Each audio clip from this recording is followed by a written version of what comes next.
Timur Tengah kuno dan dunia Arab terkenal dengan cerita rakyatnya. Kecenderungan ini ada di seluruh spektrum agama, termasuk namun tidak terbatas pada orang Yahudi. Epik nasional Ethiopia, Kebra-Nagast, yang diterjemahkan sebagai kemuliaan para raja, juga berbicara tentang Ratu Sheba. Kebra-Nagast serta Quran, buku Tawarikh Alkitab Ibrani, Alkitab, dan barang antik Yahudi, semuanya menyebutkan satu peristiwa radikal dalam kehidupan ratu, yaitu kunjungannya untuk bertemu Raja Sulaiman dari Israel. Dalam tradisi Ethiopia, ratu dikenang sebagai Makida. Al-Quran menyebutkan bahwa dia menjauhkan kaumnya dari penyembahan matahari dan mengubah mereka menjadi penganut monoteistik. Makida setia kepada pengikutnya dan merupakan figur otoritas yang teguh. Namun di zaman kuno, ratu jarang memerintah tanpa seorang raja di pucuk pimpinan. Ketika Raja Sheba meninggal atau secara tak terduga disingkirkan dari tahta, Makida bangkit untuk mencegah kekacauan terjadi. Masalah muncul ketika dia menyadari bahwa dia belum dipersiapkan untuk peran seperti kebanyakan ahli waris laki-laki biasanya. Karena dia tidak memiliki pendidikan yang diperlukan untuk memerintah kerajaan yang begitu luas. Dia sangat membutuhkan seorang mentor, dan kerinduannya akan bimbingan semakin meningkat setiap hari. Hanya 2000 mil jauhnya duduk putra Daud, Raja Sulaiman Israel yang perkasa. Daud telah membunuh Goliat saat masih muda dan telah mendapatkan nama yang harum untuk dirinya sendiri jauh sebelum menjadi raja. Sulaiman adalah anak Daud dan Batsheba. Dikatakan bahwa Tuhan akan mengabulkan permintaan Sulaiman. Alih-alih memilih kekayaan, kemuliaan, atau ketenaran, Sulaiman memutuskan untuk memilih kebijaksanaan. Dan dengan demikian, kebijaksanaan diberikan kepadanya. Kebijaksanaannya segera menjadi pembicaraan di zaman kuno, dan itu membantunya dan kerajaannya menjadi kaya. Dia berangkat untuk membangun sebuah kuil yang megah untuk menghormati Tuhannya.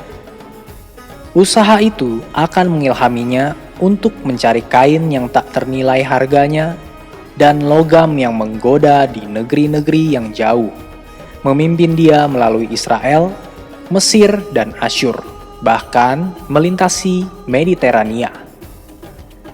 Dalam usahanya untuk membangun kuil terbesar yang pernah ada di dunia, Sulaiman mengirim permintaan di seluruh negeri, meminta orang-orang untuk bahan bangunan yang terbaik. Tamrin, seorang saudagar terkenal yang tinggal di kerajaan Sheba, telah melihat piramida megah dan kekayaan para Firaun. Dia bahkan telah berjalan di jalur sutra ke Cina. Ketika ada kesempatan, dia memutuskan untuk berlayar ke Israel. Setelah mencapai Yerusalem, Tamrin sangat kagum dengan kekayaan dan budaya Israel.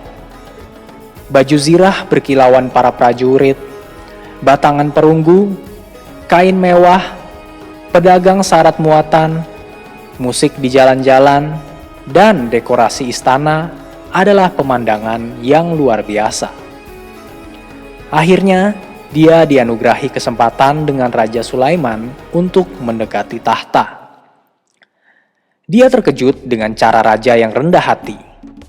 Untuk seseorang yang memerintah sebagai orang kaya dan glamor dari sebuah kerajaan, kepribadiannya memancarkan kerendah hatian.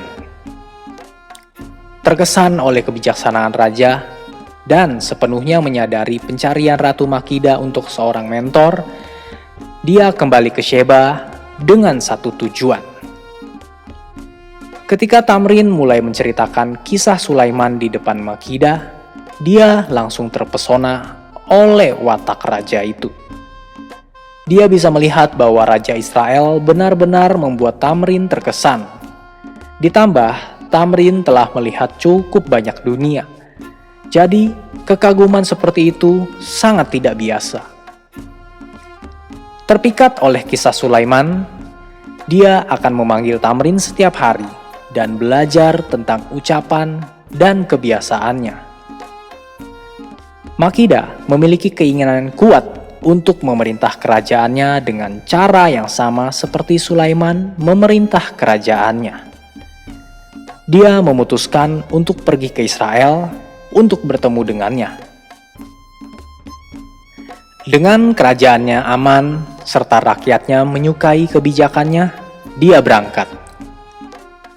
Untuk menangkal sikap bermusuhan dan menyampaikan rasa persahabatan antara dua kerajaan, Makidah menyiapkan hadiah untuk Sulaiman. Dibutuhkan hampir 800 unta dan beberapa bagal dan keledai untuk membawa batu dan emas ke Israel. Sulaiman telah menyelesaikan bait suci di Yerusalem dan sekarang memiliki banyak waktu di tangannya. Tidak ada musuh yang besar di negeri itu, juga tidak ada keluhan di antara rakyat. Semuanya baik-baik saja.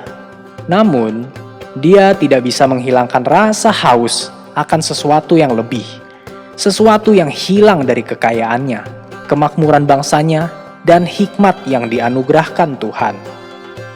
Dia terus berpikir kembali ke Tamrin, saudagar yang sinis terhadap semua orang, tetapi sangat memuji ratunya.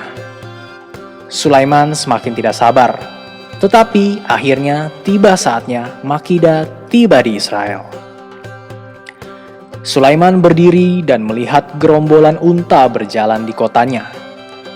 Saat dia memasuki ruangan, tubuhnya yang tinggi dan ramping, kulitnya yang gelap, dan flamboyan namun tak kenal takut, langsung menarik perhatian Raja Israel.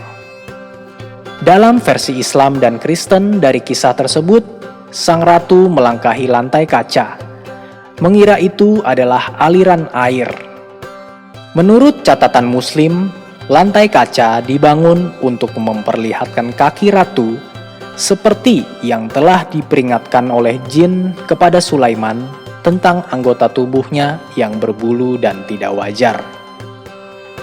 Makidah telah meninggalkan rumahnya, melakukan perjalanan jauh, dan tiba di istana Sulaiman untuk menguji kebijaksanaannya.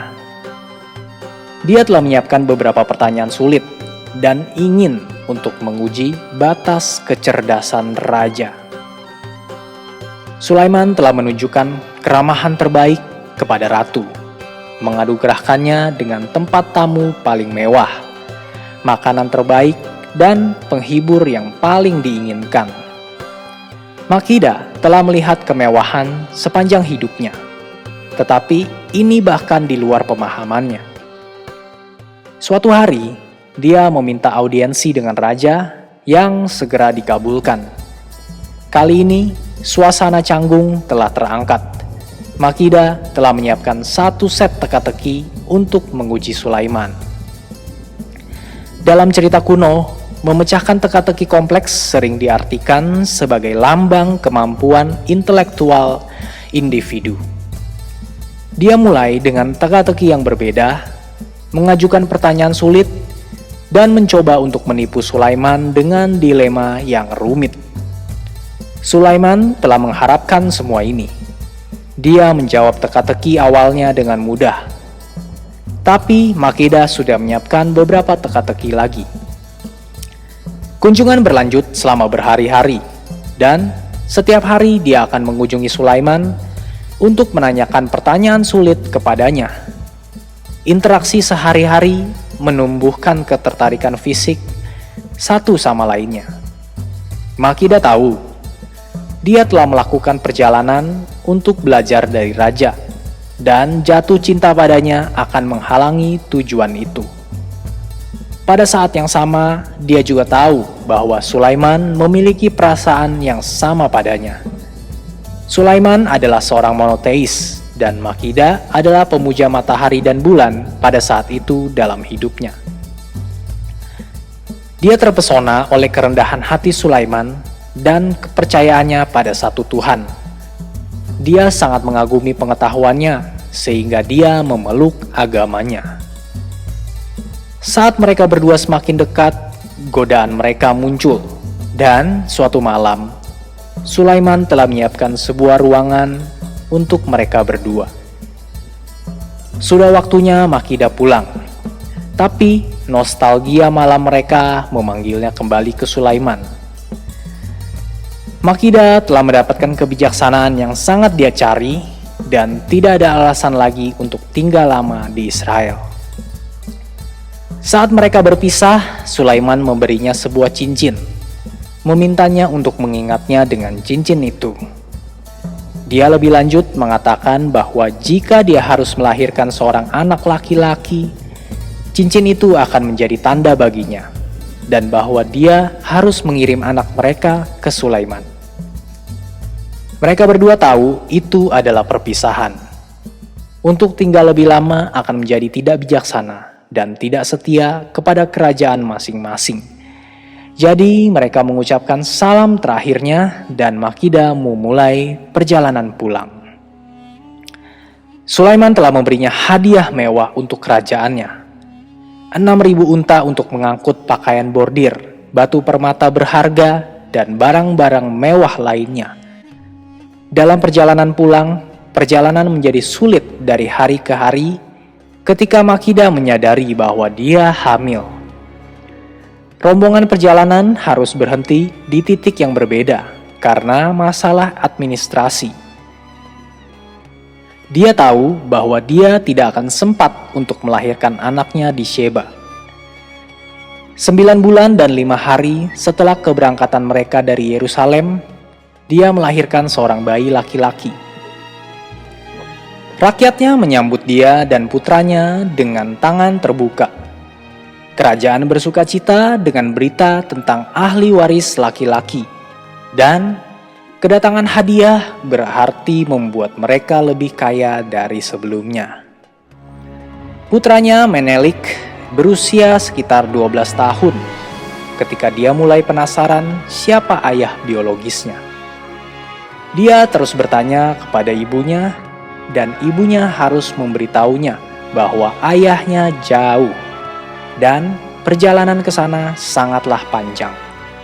Tapi taktik Makida tidak bertahan lama dan anak kecil itu tetap bersikeras dengan keinginannya untuk melakukan perjalanan ke Yerusalem. Dengan restu ibunya, dia meninggalkan Sheba dan menuju Israel. Anak laki-laki itu telah berjanji pada ibunya bahwa dia akan kembali. Jadi setelah dia bertemu dengan Sulaiman, Sulaiman menobatkannya sebagai Raja Sheba dan membuatnya pulang dengan kemegahan. Ketika dia kembali, Sheba telah memperoleh sesuatu yang telah lama hilang, seorang penguasa laki-laki. Saat Makida memperhatikan putranya, kemiripan dengan ayahnya, Sulaiman yang mengambil alih kerajaan, dia beristirahat dengan tenang dan menghilang perlahan dari sorotan. Tidak banyak yang diketahui tentang Makida setelah putranya naik tahta. Apa yang dikenang tentang Ratu Sheba adalah keinginannya akan kebijaksanaan dan pengetahuan serta keberaniannya untuk melakukan perjalanan yang paling sulit demi kerajaannya dan kemakmurannya.